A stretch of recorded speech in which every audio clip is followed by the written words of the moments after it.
Movement of polling officials for Lok Sabha MP elections under 6 Difu ST Parliamentary Assembly to far-flung areas begins at Haflong.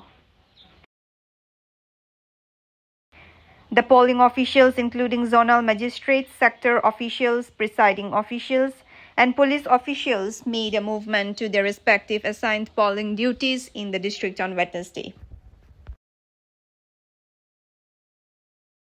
The transit of the officials was made for far-flung 86 polling stations PS on day 1, that is today. Altogether, there are 254 polling stations under 113 Haflong ST, of which the remaining officials for 168 polling stations will move tomorrow, that is 25th April 2024.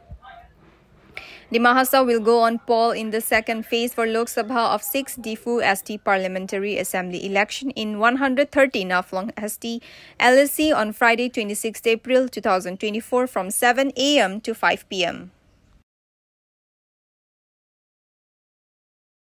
1,55,259 voters, which include 77,327 male and 77,932 female, will exercise franchise across 254 polling stations. Interacting with the media, polling officials and security personnel expressed their happiness as they got the opportunity to get involved in biggest festival of democracy along with the nation.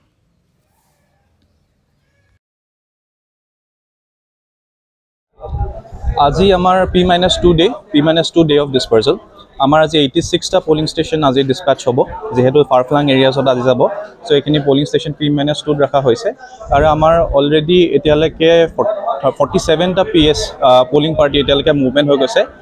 ৰাতিপুৱা অলপ বতৰটো বেয়া কৰিছিল সেই কাৰণে initially অকমান slow হৈছিল কিন্তু এটা থ্যাঙ্কফুলি weatherটো বহুত ভাল কৰিছে আৰু আমাৰ 1 ঘণ্টা ভিতৰত গোটেইখিনি polling parties এটা dispatch হৈ যাব আচ্ছা আমি দেখিলো যে আপুনি ইভিএম কিবা কিবি একদম নিজে গৈ চাই আছে এটো কি বস্তু আছে